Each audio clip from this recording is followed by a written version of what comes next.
أعوذ بالله من الشيطان الرجيم. بسم الله الرحمن الرحيم.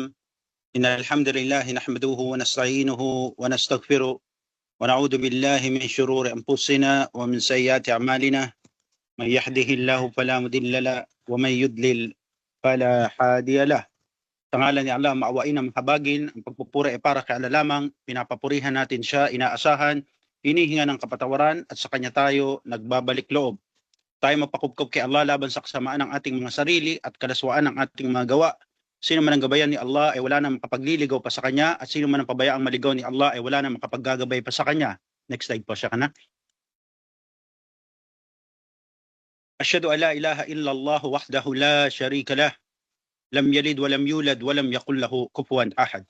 At tayo sumasaksi na walang Diyos maliban kay Allah na walang kaparis, hindi siya pinanganak at hindi siya nagkaanak, at sa kanya ay walang katulad. Next slide po, Sheikh. Wa asyhadu anna Muhammadan abduhu wa rasuluhu. Allahumma salli wa sallim wa barik ala sayyidina Muhammad wa ala alihi wa sahbihi ajma'in wa ba'd. At tayo din ay sumasaksi na si Muhammad ay kanyang alipin at kanyang sugo. O Allah, ipagkaloob mo po ang kapayapaan at iyong biyaya kay Propeta Muhammad at sa kanyang pamilya at sa kanyang mga kasamahan ng sama-sama at sa mga taong tumatahak sa landas o kaparaanan na kanyang iniwan hanggang sa huling araw at pagkatapos. Next slide po, Sheikh. Noong nakaraang linggo po, tayo ay tumalakay at tayo ay dumako sa isa pang dakilang pangalan ni Allah. Ito ay ang Al-Qawi, ang malakas, Al-Matin, ang matatag, Al-Aziz, ang makapangyarihan, at ang mga kapaliwanagan patungkol dito. At ganoon din ang mga masail o issue sa may pangalan na ito. Next slide po, Sheikh. Sinabi natin, at si Allah bilang Al-Qawi, ang malakas, ay bagay na pagtuturo sa atin na si Allah ang tanging may lakas o kakayahan upang kontrolin ang lahat-lahat sa universo at mundong ating ginagalawan. Ang lakas ni Allah, sinabi natin, ay hindi kayang sukatin ng anumang panukat na inimbento ng tao. Ang lakas ni Allah ay hindi abot ng kakayahan ng isip. Next slide po siya. Ngunit si Allah bilang Al-Qawi, ang tanging malakas, ay hindi kayang pantayan at lalo naman na hindi kayang lagpasan. Pakibasa po siya. Allah Ta'ala, a'udhu billahi minash shaitanir rajim. Inna rabbaka huwal qawiyyul aziz. Sinabi na lang katasaasan, katunayan ng inyong Panginoon, siya ang malakas, ang makapangyarihan. Ito makita natin sa Kabanata Al-Hud, chapter 11, verse 66. Next slide po, Sheikh. Sinabi natin, ang pagiging al-matin, o yung pagiging matatag ni Allah, ay hindi nakukuha sa pag-e-ensayo o pag-e-ehersisyo. Di tulad ng mga tao, sila ay kailangang mag-ensayo o mag-ehersisyo upang maging matatag at malakas. At kailangan nilang uminom ng mga bitamina o pagkain na pampalakas para sila ay manatiling matatag. Kailangan ng tao ng pagsasanay upang manatiling malakas at matatag. Ngunit ang lakas at pagiging matatag ni Allah ay walang simula at walang katapusan at hindi nangangailangan ng pagsasanay upang ito ay mapanatili. Next slide po siya. Nakibasa po siya kana, no sama. Allah Ta'ala, a'udhu billahi minash shaitanir rajim. Inna Allaha huwar razzaqu dzul quwwatil matin.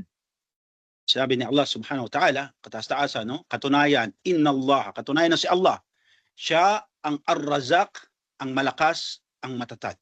Ay binanggit niya ng sabay-sabay sa isang aya, pagpapatunay sa atin na siya lamang ang nagmamay-ari ng tagapagbiyaya, ang natatanging lakas at pagiging matatag. Next slide po siya. Sabi natin, tingnan na lamang natin ang kalawakan ng kanyang nilikha at kanyang pamahalaan, no? Pinapangasawaan ang mga araw, ang mga bituin, ang mga planeta. May kanya-kanya itong posisyon at pag-ikot at paggalaw habang sila ay nakabitin, at tinuro sa atin kahit nung elementary tayo na ang mga orbito, na ang mga planeta na nakabitin sa kalawakan ay may kanya-kanyang axis o linear na pinag-iikutan at ginagalawan. Hindi sila pwedeng lumagpas dito, no? Subhanallah. Kahit isang tisap mata, alam natin ay hindi ito pinabayaan ni Allah. Dahil batid natin kung may puwang kay Allah ang panghihina, pagkabakod o pagkabagot, pagkatulog, mawawasak ang buong sansinukob, sakop na dito ang mundong ating ginagalawan. Next slide po siya.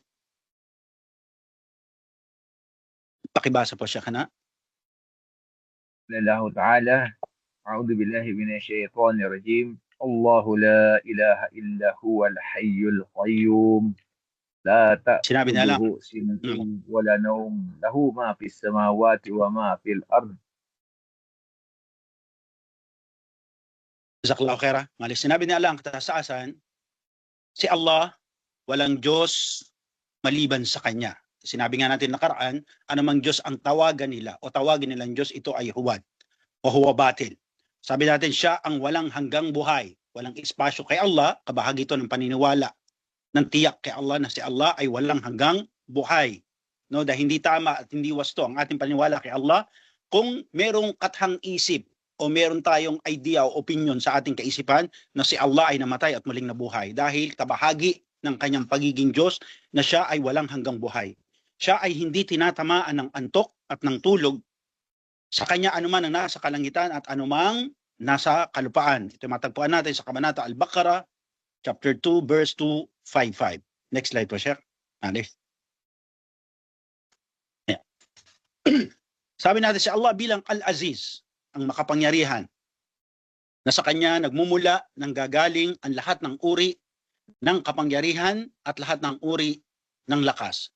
Wala sino man sa kanyang nilikha ang maaari siyang pinsalain at gambalahin.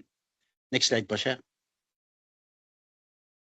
Kaya sabi natin sa Islam, meron tayong kasabihan na iniwan sa atin ng huling sugo, sallallahu alaihi wasallam, yung pagsasabi ng la hawla wala quwwata illa billah. Pakibasa po siya. معناها اعتراف معناها اعتراف العبد بإجازته عن القيام بأي أمر إلا بتوفيق الله له وتيسيره. Sabi ng Ibn Qayyim, Allama rahimahullah, patungkol sa bagay na ito na ang maana daw o yung taarif ng la hawla wala quwwata illa billah na matutunan natin bilang isang alipin at mananamba ni Allah bilang tao na hindi natin kayang itaguyod, hindi natin magagawa ang isang bagay na gawain maliban na lamang na siya o tayo ay tulungan o pahintulutan ni Allah. Gaano man tayo kalakas, maging ang ating enerhiya, ang kakayahan bilang tao, hindi natin magagawa ito maliban na tayo pahintulutan ni Allah. At isa sa binigay na halimbawa dito ni Sheikh Saleh Al-Uthaymeen rahimahullah, yung simpleng pagtayo natin sa Salatul Fajr, no? Sabi natin kahit sabihin mo na tayo ay maraming kasama sa kwarto at meron tayong mga alarma sa ating cellphone o anumang orasan, maliban na ikay pahintulutan ni Allah na siya'y purihin at dakilain sa gabing iyon, ay hindi mo magagawa na ikay tumayo, no? Maaaring ikaw ay lagutan ng hininga o maparalyze ka dun sa iyong pagkakahiga, maliban na ito'y pahintulutan ni Allah na siya namang kahulugan o maana ayon kay Sheikh Saleh Al-Uthaymeen ng la hawla wala quwwata illa billah, na lahat ng lakas ay nagmumula kay Allah subhanahu wa ta'ala. Lahat ng malakas na tao ay humihina, hindi tulad kung ikukumpara kay Allah subhanahu wa ta'ala. Next slide po siya. Ang al-mutakabbir, no? Sabi natin ang kahulugan nito, ang maana nito sa loga o sa lingwahe o sa diksyonaryo, ang kahulugan naman talaga nito ay yabang o mayabang, no? Sabi natin ang al-mutakabbir dahil si Allah subhanahu wa ta'ala ang pinagmumulan ng lahat ng uri ng kapangyarihan at lahat ng uri ng lakas, kaya siya lamang ang may karapatan at may kakayahang magyabang. Next slide po, Sheikh. Basa po, Ustaz na. قال الله تعالى أعوذ بالله من الشيطان الرجيم الله غني وأنتم الفقراء فإن تتولوا يستبدل قوما غيركم ثم لا يكونوا أمثالكم. Jazakallahu khaira. Sinabi natin ito yung bagay na isa sa mga nakakatakot ba, nakakahilakbot, no? Nang sabihin ni Allah subhanahu wa ta'ala at si Allah ang mayaman at tayo ay mga pulubi sa paningin ni Allah, no? At kung tayo ay tatalikod sa Islam, no, ito ay sagot ni Allah subhanahu wa ta'ala sa mga taong nagsisihambog, nagsisiyabang, no? na parang pinagmamalaki nila na ang laki nilang bagay sa pagyakap nila sa Islam.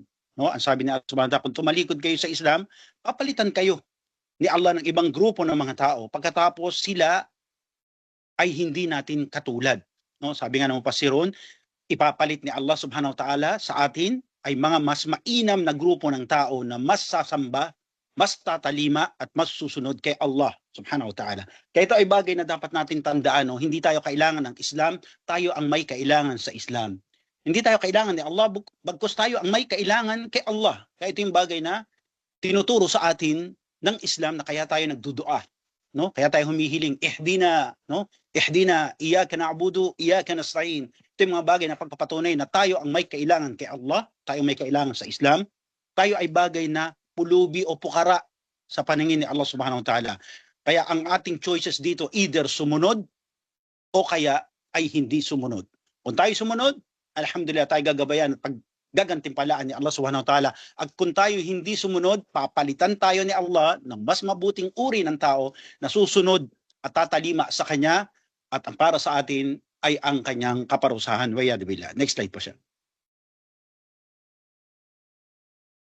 Na, sabi natin sa bersikulong ating binasa o binasa ni Ustad Adnan, no? Natutunan natin na tayo ay mga pulubi, tayo mga dukha sa paningin ni Allah. Kahit pa sabihin natin ang ilan sa atin ay mga nagsikap, nakapag-ipon, no? Nakapagtaguyod ng ano-ano mang ari-arian dito sa mundo, maaring sila ay naging milyonaryo o bilyonaryo, pulubi pa rin sa paningin ni Allah.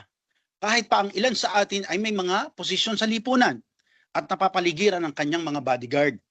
Dahil simpleng tayo ay walang lakas, walang kapangyarihang pigilan ang mga sakuna, ang mga disgrasya na maaaring dumating sa atin. Isa na dyan, sabi natin, yung sunod-sunod na ulan at bagyo, no? Na subhanallah, parang nagmamarcha ang mga bagyo sa atin sa Pilipinas, na ang resulta nito, pagkalugog, pagkamatay, pagkawasak ng mga instruktura at ari-arian. Ito ba'y napigilan ng tao kahit sila'y mayaman? Tunay po na hindi. Next slide po siya. At sa hapong ito, sinabi natin, no? Bakit may lumabas na ibang slide? Okay. Okay. Now, paki-minimize na lang siya. Opo. Now, so sabi natin sa hapong ito ay itutuloy natin ang pagtalakay sa pangalan ni Allah na Al-Mutakabbir. Sabi natin, ang siyang may karapatang magyabang, no? O isang may karapatan lamang na magmalaki. Bakit Al-Mutakabbir? Sabi natin, ang may karapatang magyabang o siya lang dapat ang mayabang. Bakit siya lamang ang may karapatang magmalaki? Sabi natin, dahil siya ang pinagmumulan ng lahat ng uri ng kapangyarihan at lahat-lahat ng uri ng lakas. Kaya siya lamang ang may karapatan talaga naman at may kakayahang magyabang. Next slide po siya. Now, tinuturo sa atin sa Islam na si Allah lamang ang may karapatan yumabang at magyabang dahil sa kanyang pag-aari at nasa kanyang paghahari ang anumang kalangitan at kalupaan. Pero bakit may mga taong nagsisiyabang, no? At nagsisihambog kahit nabatid nila na sa sarili nila sila ay walang kakayahang pigilan ang anumang sakuna, pigilan ang anumang sakit na maaaring dumapo sa kanila at kanilang pamilya o mahal sa buhay, at pigilan lalo na ang pagdating ng kamatayan sa kanya at sa kanyang mga mahal sa buhay. Next slide po siya. Yan. Noong pa man magpasa hanggang ngayon, ay may mga pulubing tao na mga hambog at nagyayabang at hinahamon ang kadakilaan ni Allah. Nagbigay tayo ng halimbawa para makilala natin sila noong nakaraan kung sino ang mga nagyayabang at naghahambog na ito at nilalabanan o hinahamon ang kadakilaan ni Allah. Next slide po, Sheikh. Isa dito ay pinakilala natin, no? Alhamdulillah, pakibasa po, Sheikh, na. قال شيخ الإسلام ابن تيمية رحمه الله وقد علم بالاضطرار من دين أهل الملال المسلمين واليهود والنصارى أن فرعون من أكثر الخلق بالله. نعم. Sabi ni Sheikh Islam ibn Taymiyyah rahimahullah, kahabagan naman siya ni Allah, tunay na alam ng mga pangunahing pananampalataya tulad halimbawa ng mga kamusliman, ng mga Hudyo at ng mga Kristiyano na si Firaun no, Pharaoh o Paraon, ang pinakahigit na walang paniniwala o kafir para kay Allah. At hindi nagbanggit si Allah ayon kay Shaykh Islam Ibn Taymiyyah sa Quran na pangalan na walang paniniwala o nagsiwalang paniniwala sa kanya na mas higit pang detalyeng kasaysayan maliban kay Faraon o kay Pharaoh o kay Paraon. Hindi din nagbanggit si Allah na mas higit patungkol sa kawalan ng paniniwala, patungkol sa kanyang kasamaan, patungkol sa kanyang kabuktutan na mas higit pa kay Paraon. Next slide po, sir.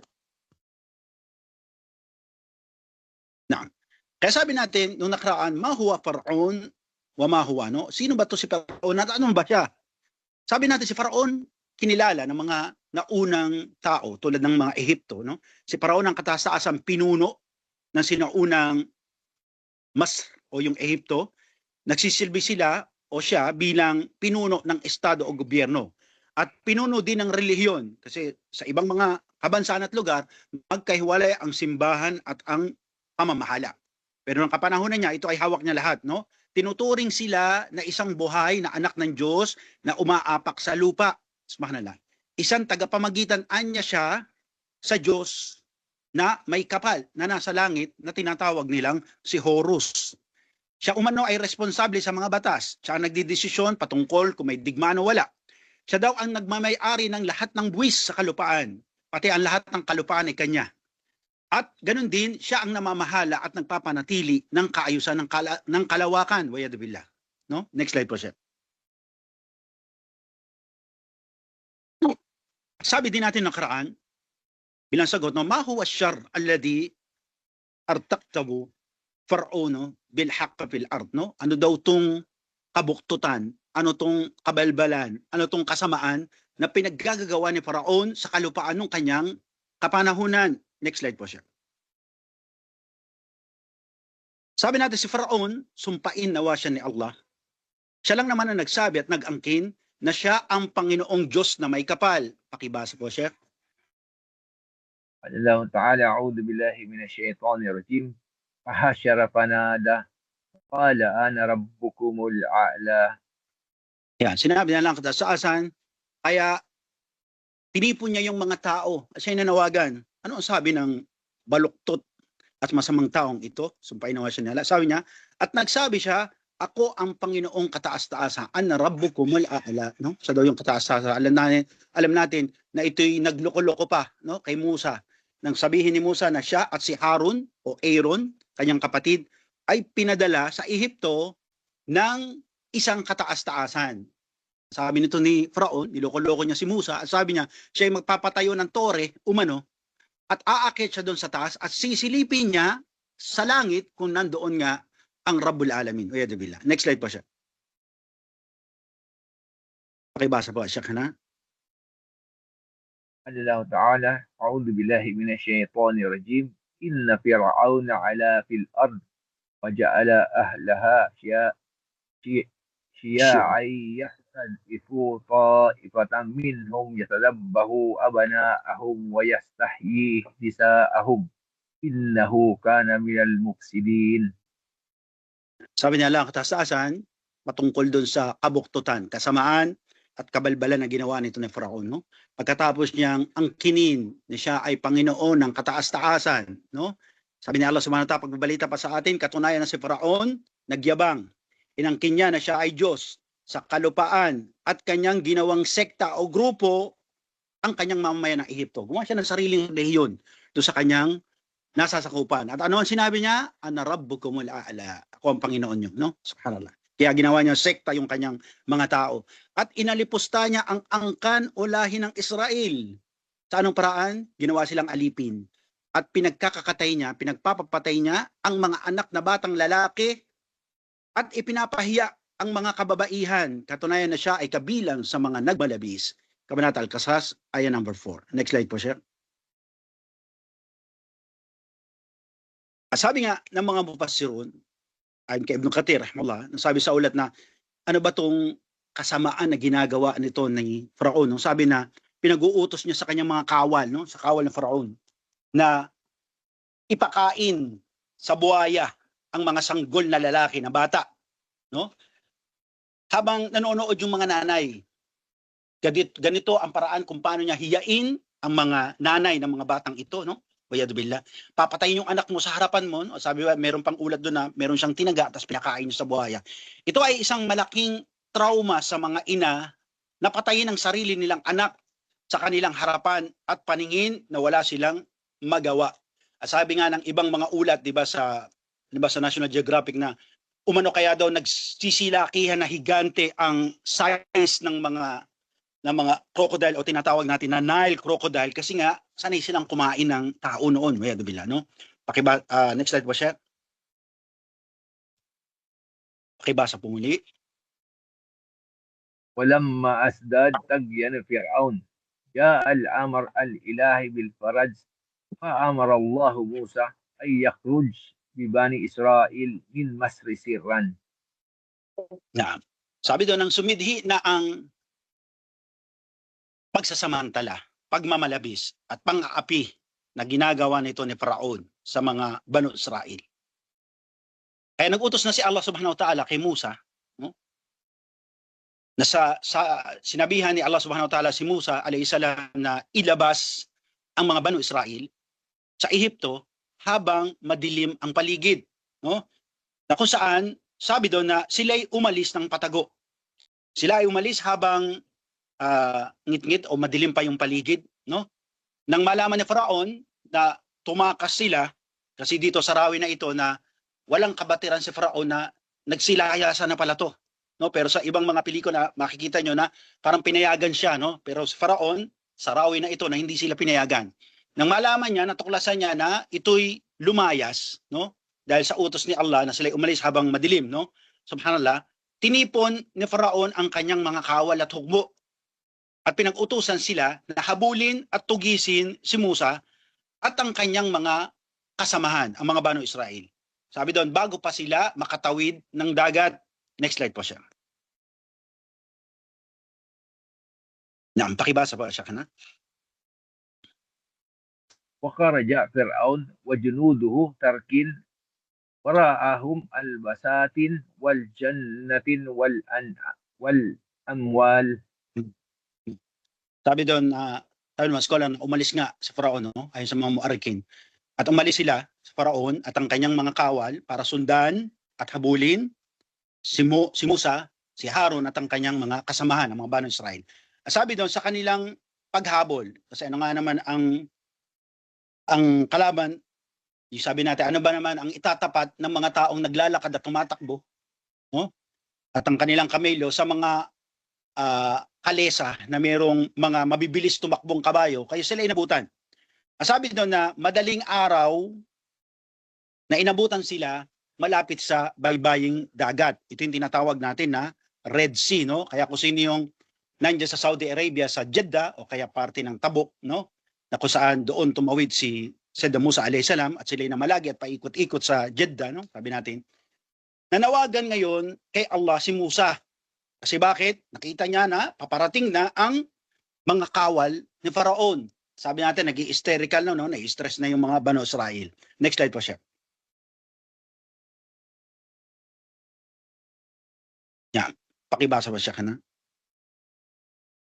قال الله تعالى أعوذ بالله من الشيطان الرجيم فأتبعوهم مشركين فلما ترى الجمعان قال أصحاب موسى إنا لمدركون قال كلا إنما يا ربي سيهدين أوحينا إلى موسى أن اضرب بعصاك البحر فانفلق فكان كل فرق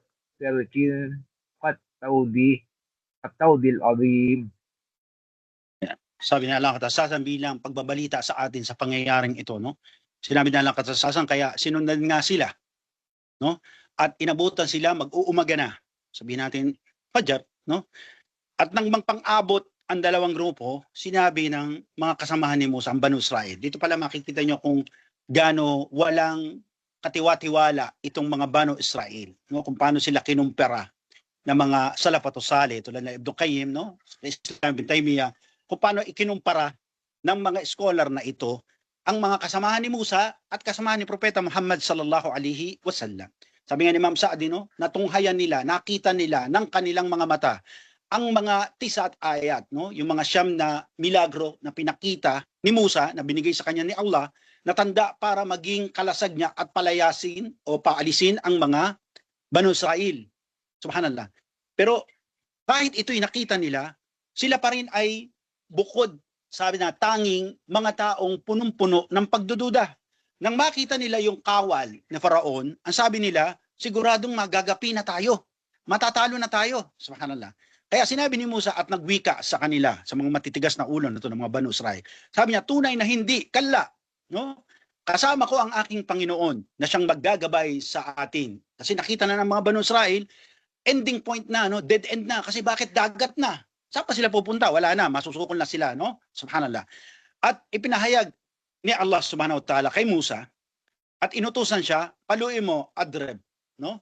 Paluin yung dagat na gamit yung kanyang baston. At ito'y nahati at naghiwa-hiwalay na parang mga dakilang bundok. At sabi nga sa ulat, Ibn Kathir, 12 hati, hindi po isa. Kasi yung mga napapanood yun sa telebisyon, nahati yung dagat sa gitna. Hindi po. Nahati ang dagat ayon sa tafsir ng Quran at ayon sa aya na ito'y 12 hati. No, 12 yung hati. No? Kumbaga, 12 yung kalye, yung dadaanan nila. Na ayon sa mga tafsir, ito'y kaparaanan ni Allah para hindi magsiksikan, bawat tribo kanya-kanya ng linya, para hindi sila madaling maabutan. Eh, sabi doon ng paluin niya, nahati yung dagat. At ito ay nagkahiwa-hiwalay ng parang mga dakilang bundok. At pagkatapos nito, natakot yung mga kawal. Ngunit pinag-utos ni Faraon, na sabi niya, habulin sila. No? Subhanallah. Habulin. At dahil dito, sabi ni Allah subhanahu wa ta'ala, panadya na Musa at sinagip namin si Moises at sino mang kanyang mga kasama at pagkatapos ay nilunod namin ang iba. Tumatagpuan natin sa Kabanata Syuara, chapter 26, verse 52 hanggang 68. Next slide po, Sheikh. At tayo nga kay Ibn Kathir rahimahullah, fi tafsirihi, na sa tabing dagat, nang matanaw nila si Faraon, bilang karagdagang paliwanag, no? At kanyang mga sundalo, natakot na itong mga Banu Israel, umaangkan ni Israel. At iba sa kanila nagsasabi na, naku po, katapusan na natin, no? Ibabalik na naman tayo ng Faraon sa Ehipto, gagawin na naman tayong alipin, subhanallah. Ngunit nagwika nga si Musa sa kanila na hindi mangyayari ito, imposible, no? Sabi niya, bakit? Ganon kayakin, katiyak ang pagtitiwala ni Musa alayhi salam sa kanyang Panginoon, kay Allah subhanahu wa ta'ala. Nasabi niya na kahit nandun na tayo sa bingid ng kamatayan, ito sa mga bagay na itinuturo sa atin ng kasaysayan na ito, no? Na dahil si Allah subhanahu wa ta'ala ang ating wakil, no? Sabi natin siya ang murakaba na magliligtas sa atin, na laging nakasunod, nakatanghod sa atin, kahit na doon sa bingit ng kamatayan na iniisip nyo na wala ng pag-asa, no? Dead end na, ay nandun pa rin yung ating iman kay Allah subhanahu wa ta'ala na hindi, kalla, no? Ito ang sinabi ni Musa. Bakit? Kasi alam niya na, parabbi ma'ina, no? Sabi na, ang aking Panginoon ay sumasa atin, kasama nila, dahil siya ay murakaba, no? Hindi siya literal na kasama ni Musa, bagkus alam natin na siya ay nakatanghod, nakasunod, nakasubaybay sa kanila. At pinag-utusan nga si Musa na hatawin ngayong dagat, no? Subhanallah. Dahil alam niya, no, na sila ay hindi pababayaan ni Allah subhanahu wa ta'ala. At yun nga ang kanyang ginawa, hinataw niya yung dagat at nagkaroon to ng 12 daanan, no? Subhanallah. Hanggang ito ay hanggang sa dulo ng kabilang dalampasigan, no? Ngayon ay tinatawag nating Saudi Arabia. Sinabi na sila inutusan ni Musa na tumawid. Sinabi na sila sa iba't ibang bahagi tumawid para hindi sila matanto at masukol ni Faraon. Next slide po, Sheikh.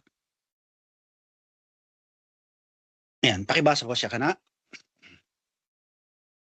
فما كان من عدو الله فرعون إلا أن أستخف الطغيان وأهوى به الطيش والهمة فاركب البحر خلف موسى ومن معه. Dito pinakita ayon nga sa ating butihing Sheikh, no? Nakita ni Faraon yung pangyayari, no? Natakot yung kanyang mga sundalo ayon kay Imam Sa'di, no? Nahilakbot sila kasi bakit? Paano nahati yung dagat, no? Subhanallah. Tumayo siya na parang kala mo pader na may harang, no? Kaya ayaw nilang sumulong, pero sila ay pinag-utusan ng higpit ni Faraon, habol kayo, humabol kayo. At nang si Faraon na, ayon nga kay Imam Sa'di, nang si Faraon at ang kanyang mga sundalo na ang tumatawid doon sa dalampasigan ng dagat upang sundan at sukulin at hulihin si Musa at ang kanyang angkan, ang Banu Israel. Sabi nga ni Imam Sa'di na dahil sa kahambugan, dahil sa kayabangan, dahil sa pagmamataas, dahil sa kamangmangan ni Faraon, ay tinanggal ni Allah ang harang ng dagat at bumagsak sa kanila ang tubig. No? Sila ay nalunod habang si Musa at ang mga naniniwalang mapayapang matuwid sa dagat. Next slide po, Sheikh.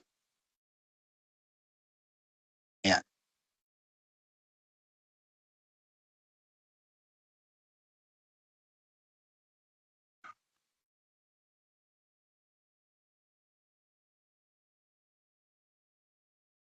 Ayan. Kaya sabi natin na hal aslam Faraon qabla qarqahu. Kaya ang tanong doon, sabi natin na nagmuslim nga ba si Faraon? Sabi natin bago siya malunod, no? Kasi ito yung isa sa mga masail at issue na kinukwento sa atin o binabalita sa atin ng mga muarrikin, no? Nagsyahada ba si Faraon? Kasi ito sa mga masail, no? Nagmuslim nga ba si Faraon bago siya lunurin ni Allah subhanahu wa ta'ala? Next slide po, Sheikh. Yeah. Pakibasa po, Sheikh, na. فلما أحط الموت بالطاغية من كل مكان وتقى دفاته لجوج البحر وأمواجه. Sabi doon ng paparating na ang kamatayan, subhanallah, no? Sabi doon ng tinanggal ni Allah yung harang ng dagat, no? Habang nasasaksihan niya na isa-isa ng tinatangay ng alon ng dagat ang kanyang sundalo at kanyang sasakyan, no? Yung mga kalesa niya, no? Ng kabayo. At ang mga alon ng dagat ay tumatabo na isa-isa sa kanila. At natiyak niya na ang kanilang pagkalunod, ang kanilang kamatayan ay hindi na kayang takasan. At sabi doon, nagsyahada nga si Faraon. Next slide po, Sheikh. Yan. Ano ang dalil dito? Pakibasa po, Sheikh, na. قال الله تعالى أعوذ بالله من الشيطان الرجيم قال آمنت إنه لا إله إلا الذي آمنت به بنو إسرائيل وأنا من المسلمين. Yan. Bilang papapatunay sa atin ni Allah subhanahu wa ta'ala, itong pinakabuktot na tao na ito, no? Sinabi lang ang katasasan at sinabi ng napakasamang tao na ito, no? Painawa siya ni Allah, si Faraon. Sabi niya, naniniwala na ako, no? Sumaksi na siya, na walang Diyos maliban sa pinapaniwalaan ng mga angkan ni Israel at ako ay kabilang sa mga Muslim. Subhanallah, no? Would you imagine? Ang pinakamasama at pinakabaluktot na tao, sabi natin, darambong na tao, no? Ay nagmuslim. Subhanallah. Ito makita natin sa Kabanata Yunus chapter 10 verse 19, no? Na nagsyahada talaga si Faraon, no? Habang siya'y nalulunod at tinatabunan ng mga higanting alon ng tubig. Next slide po siya. Now, at sabi natin, ayon nga kay Imam Sa'd rahimahullah, ito ang aral, no? Sa isang taong hambog at mayabang. Na tunay na tanging si Allah lamang ay may karapatang magyabang, na dapat si Allah lamang talaga ang mayabang. Dahil simpleng wala tayong lakas, hindi tayo matatag, wala tayong kapangyarihan. Tingnan nyo na naman si Faraon, na nag-aangkin na siya ang Panginoon ng sangkalikaan na kataas-taasan, na umano siya ay anak ng Diyos na si Horus, na siya ay Diyos na umaapak sa lupa, pero subhanallah, ng tabunan, ng tubig, sumuko, nagsyahada, nagmuslim.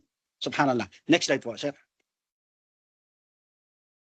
Ito'y pagpapatunay lamang, no, at pagpapamuka sa atin ni Allah subhanahu wa ta'ala na tayo walang kakayahan, na tayo mga dukha. Pakibasa pa siya. قال الله تعالى أعوذ بالله من الشيطان الرجيم والله غني وأنتم الفقراء وإن تولوا يستبدل قوما غيركم ثم لا يكونوا أمثالكم. Yan. Muli, sinabi ni Allah subhanahu wa ta'ala, at si Allah ang mayaman at tayo mga dukha o mga pulubi. At kung tayo tatalikod sa Islam, papalitan tayo ni Allah subhanahu wa ta'ala. Tingnan naman ang pangyayari kay Faraon, no? Wayadu billah. Ito yung magsilbing aral nawa sa atin, no? Na wala kahit ano tayong katiting na pwede nating ipagmalaki, ipaghambog, ipagyabang kay Allah subhanahu wa ta'ala. Kaya yung tanong natin, next slide po siya. Kaya ang tanong natin, no, ang ating masail o issue dito, Tinanggap ba ni Allah ang pagmumuslim ni Faraon? Tanggap ba yung kanyang shahada, no, sa Islam? Subhanallah. Kasi malamang kung ito'y tinanggap ni Allah subhanahu wa ta'ala, no, maaring merong balita o basyar sa atin sa ayat sa Quran. Next slide po siya. At sabi nga ni Imam Sa'ad rahimahullah, wala na. Huli na ang lahat, no? Nagtapos na ang panahon ng tauba o pagbabalik loob. Lumipas na ang panahon ng pagsisisi at paniniwala dahil sumapit na sa kanya yung gar-gar. Alin? Na hinuhugot na, yung panahon na yun, nahugutin na yung kanyang kaluluwa.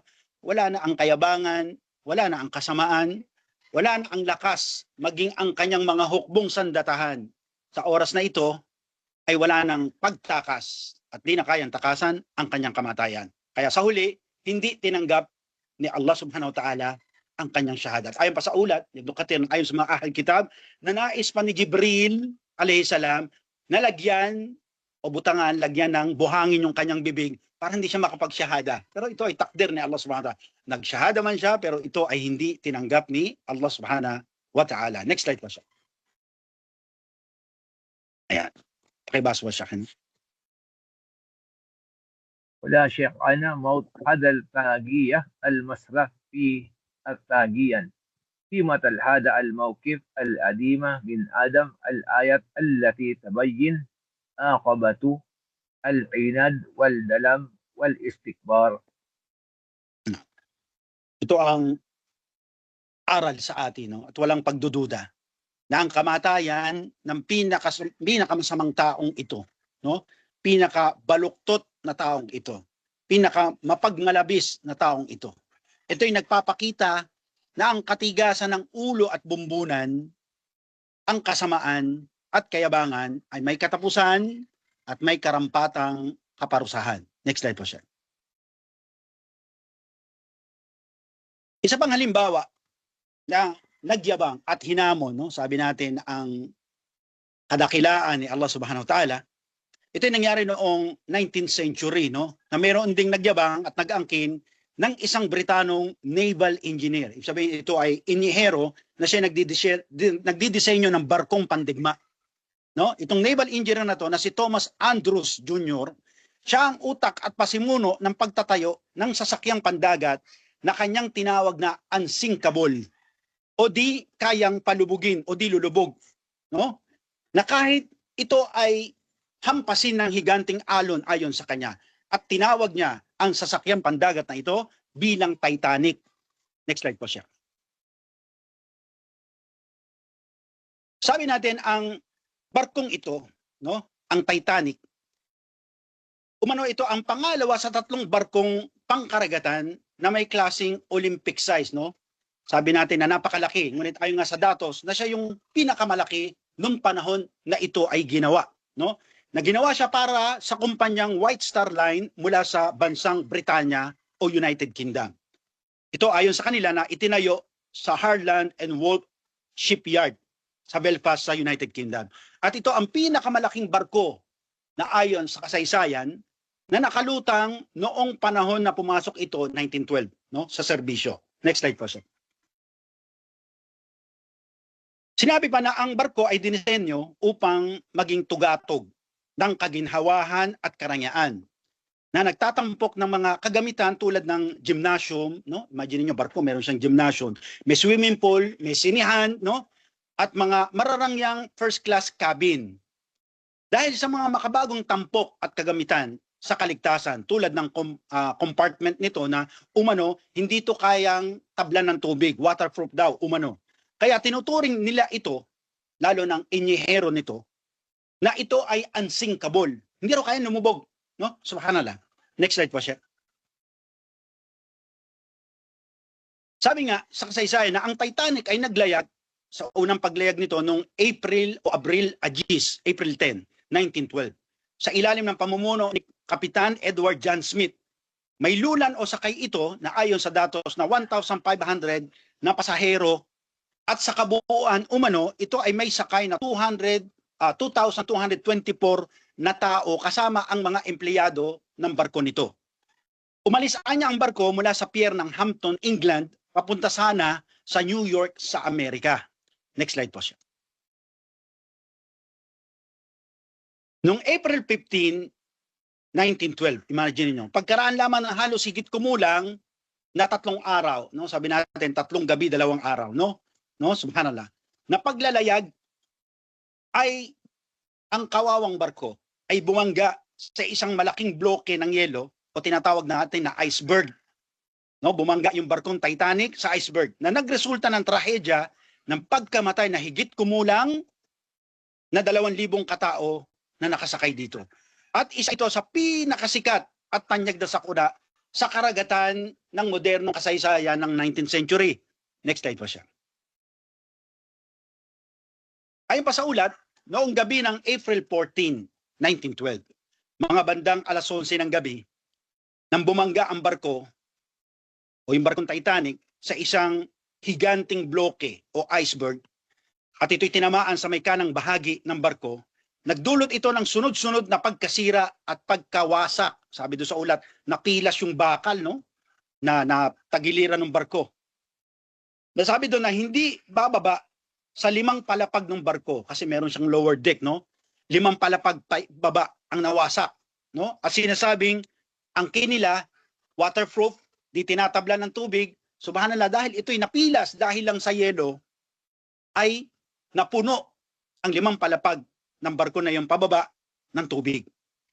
Sabi pa ng kasaysayan na ang barko ay dinisenyo ng inyeherong ito na para daw manatiling nakalutang kahit na ito ay malagyan ng tubig, no? Ang akala niya kahit ito malagyan ng tubig sa loob, sa taas ng alon, hindi siya lulubog, mananatili daw itong nakalutang, no? Dahil daw doon sa kanyang disenyo na ginawa, no? Subhanallah, next slide po.